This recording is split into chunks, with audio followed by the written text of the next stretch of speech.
नमस्कार दोस्तों, लेकर हाजिर है तीसरा एपिसोड। अगर आपने हमारा दूसरा एपिसोड नहीं सुना है तो पहले वो सुनिए। दूसरे एपिसोड में जो बातें कही गई थी, चलिए उसके बाद में शुरू करते हैं उससे आगे। जीवन, जड़, मनुष्य अपरूपता एवं असंगतियों के बड़े पोषक होते हैं और उन्हें अपने इस दुर्गुण में संकोच भी नहीं होता। जिस कुरूप दिशा में घर है, उसी में दफ्तर, दुकान अथवा सभा निमंत्रणों में चले गए। देश काल के अनुसार अपनी दशा सुधारने की जरा भी जरूरत नहीं समझते। उन्हें उस स्थान में एक धब्बे की तरह चिपक जाने में जरा भी गलानी नहीं। पास पड़ोस, आमने सामने की दुकानें, मकान तरक्की कर रहे हैं, उन्नत, विकसित एवं सुंदर होते जा रहे हैं, किंतु उनके बीच में वे एक अलग तत्व की तरह भद्दे से विसंगति को इसलिए स्थापित होते हैं। उन्हें देखकर सब कुछ भी परिवर्तन लाने का विकास और उनमें सुधार करने का उत्साह नहीं होता। माना उनके साधन की ससीमता और समाज उन्हें मजबूर करता है। वे ऊंची ऊंची अट्टालिकाएं, बड़े बड़े सौध प्रासादों का निर्माण नहीं कर सकते, किंतु अपने घर, दुकान को झाड़ बुहार कर, लीप पोत कर, झाड़ झंखाड़ कर और कूड़ा करकट हटाकर उनकी खपरेल, छप्पर अथवा छानों को व्यवस्थित कर और उन्हें सहेज सुधार कर साफ सुथरा तो बना ही सकते हैं। वैसे सच बात तो यह है कि जब कोई व्यक्ति अपने व्यवसाय तथा कारोबार को आगे बढ़ाकर साधन संपन्न बना सकता है तो दूसरा क्यों नहीं बना सकता। लेकिन परेशानी तो यह है कि जड़ आत्मा जिन व्यक्तियों में होती है, उन्हें उन्नति की कोई अनुभूति नहीं होती। वे तो भाग्य के भरोसे यथास्थान पड़े पड़े घिस घिस ही करते रहते हैं। प्रयत्न शून्य रहकर भाग्य का भरोसा रखने वालों के हिस्से में जो दुर्भाग्य नाम का दंड फिक्स होता है, वो तो उन्हें वही मिलता है। मौलिक रूप से न सही, देखा देखी ही सही। यदि ऐसे व्यक्ति उन्नति का कुछ प्रयत्न करे तब भी तो बहुत कुछ हो सकता है, किंतु कहाँ। व्यवसाय छोटा है, दुकान कम चलती है, माल की कमी है, ये बहाना कोई मायने नहीं रखता। व्यवसाय छोटे से ही बड़ा होता है, दुकान उपयुक्तता के आधार पर ही चलती है और माल साख तथा सद्भावना के भरोसे मिलता है। बाजार में जाइए, लोगों से संपर्क करिए, लेन देन का व्यवहार बढ़ाइए, वचन का पालन करिए और देखिए कि आपको माल की कमी नहीं रहती। दुकान समय से खोलिए, अच्छा और खरा माल रखिए, उचित दाम लीजिए और ग्राहकों से मृदु विनम्र व्यवहार कीजिए, मीठा बोलिए। खुद साफ रहिए, दुकान की हर चीज साफ रखिए, आकर्षक ढंग से सजा कर रखिए और वह चीजें अवश्य रखिए जिनकी मांग रहती है और तब देखिए कि आपकी दुकान चलती है या नहीं। आपके पास जो कुछ है लोग वही खरीदे, अथवा आप जो बेचना चाहें लोग वही खरीदे। ये तो नीति उल्टी है। आप वह चीजें रखिए जिनकी लोगों को जरूरत है और वह बेचिए जिन्हें ग्राहक खरीदना चाहे। ग्राहकों की आवश्यकता एवं रुचि के साथ साम्य रखने वाला दुकानदार सफल है और उनसे वैमनस्य, जो वैषम्य व्यवहार रखता है, कड़वा बोलता है, वो तो असफल होना ही है। इसी प्रकार मजदूर, अध्यापक अथवा क्लर्क के विषय में भी यही बात है। बात उन्नति की जिज्ञासा जगाए तरक्की नहीं हो सकती।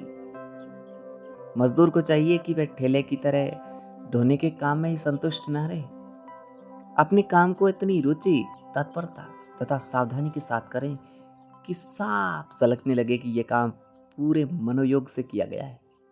माल को ठीक से उठाना, यथास्थान ठीक से रखना, कम से कम जगह में अधिक से अधिक माल सजा देना, बिना टोके मिटे समय से अपना पूरा काम करना, मजदूर के वे गुण हैं जो उन्हें मेट बनवा सकते हैं, मजदूरों को ठेकेदार कर सकते हैं, वेतन तथा पद वृद्धि कर सकते हैं। तात्पर्य यह है कि इच्छित सफलताएं प्राप्त कर सकते हैं। प्राइमरी का एक मिडिल पास अध्यापक ट्रेनिंग करके अपनी पदोन्नति कर सकता है। इंट्रेंस, एफए, बी और एमए पास करके विद्यालयों और कॉलेजों में जा सकता है। 1 से 2 विषयों में अधिकार प्राप्त कर अपनी योग्यता बढ़ा सकता है। अपने विषय में पूर्णता प्राप्त कर दूसरों की दृष्टि में ऊपर उठ सकता है। विद्यालय के अन्य कार्यों में दक्षता प्राप्त कर प्रिंसिपल का दाहिना हाथ बन सकता है। ऐसी उन्नतियां हैं जो कोई भी अध्यापक सहज उपलब्ध कर सकता है। क्लर्क जैसे सीमित स्थान में उन्नति कर सकने की कुछ कम संभावना नहीं है। साधारण क्लर्क टाइप सी कर उपयोगिता बढ़ा सकता है। अपने काउंटर के अतिरिक्त अन्य स्थानों का काम सीखकर अपना विस्तार कर सकता है। चिट्ठी, पत्री, जानकारी, सूचना, नियमों तथा विषय में निपुणता प्राप्त कर अपने अधिकारियों को निर्भर कर सकता है। 100 बात की एक बात यह है कि उन्नति और सफलताओं का आधार कोई स्थान, पद अथवा अवसर नहीं है। उसका आधार है जिज्ञासा, इच्छा, नवीनता तथा अखंड परिश्रम एवं लगन। यथास्थान पड़े पड़े घिस घिस करते रहना जड़ता का लक्षण है। अपनी उन्नति का प्रयत्न न करना न केवल अपने साथ ही बल्कि अपने पुत्रों तथा अपने समाज के साथ भी घोर अन्याय करना। समाज की शोभा, उसकी सफलता एवं संपन्नता हमारी उन्नति एवं विकास पर निर्भर है। अरस्तु ने बहुत सारी बातें बताई है इस संबंध में। हम आज जहां पड़े हैं वहां से उठने में तन, मन, धन पर कोई कसर उठा नहीं रखनी चाहिए। सफलता निश्चय ही हमारे चरण चूमेगी। तो 7 साधन क्या है जिनसे सफलताएं प्राप्त कर सकते हैं? जीवन में सफलता पाने के लिए जितने साधन बतलाए गए हैं उनमें विद्वानों ने 7 साधनों को प्रमुख स्थान दिया है। जो मनुष्य अपने इन 7 साधनों का समावेश कर लेता है वह किसी भी स्थिति का क्यों न हो अपनी वांछित सफलता का अवश्य वर्ण कर लेता है। तो वे 7 साधन कौन से हैं? वे हैं परिश्रम एवं पुरुषार्थ, दूसरा आत्मविश्वास एवं बलिदान, तीसरा स्नेह व सहानुभूति, साहस एवं निर्भयता, प्रसन्नता एवं मानसिक संतुलन। दीपक जलता है, संसार को प्रकाश देता है और श्रेय के रूप में सफलता प्राप्त करता है। दीपक की इस सफलता का रहस्य यही तो है कि वे अपने तेल और बत्ती को तिल तिल कर जलाता रहता है। उसका प्रकाश वस्तुतः उसकी उस निरंतर ज्वलनशीलता का ही होता है जिनको वह लौ के रूप में बत्ती से प्रकट करता है। दीपक का कर्तव्य है जलना। जिस समय भी वह अपने इस कर्तव्य से विमुख होकर निष्क्रिय हो जाता है प्रकाश रूपी सफलता उनसे दूर चली जाती है। वह एक मूल्यहीन मिट्टी के पात्र से अधिक कुछ नहीं रह जाता। अपनी निर्जीवता अथवा निष्क्रियता के कारण वह इतना महत्वहीन हो जाता है कि लोग उसे यथास्थान पड़ा भी नहीं रहने देना चाहते।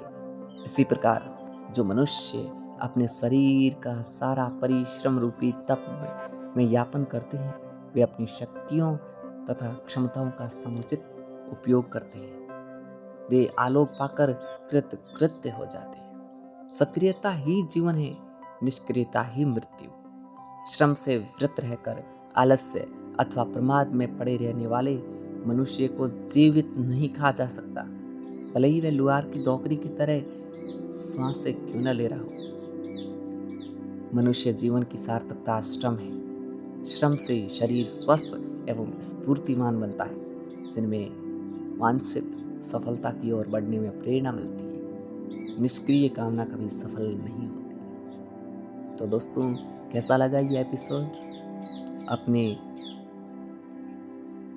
कमेंट्स कीजिए, इस पर लाइक कीजिए, शेयर कीजिए, चैनल को सब्सक्राइब कीजिए।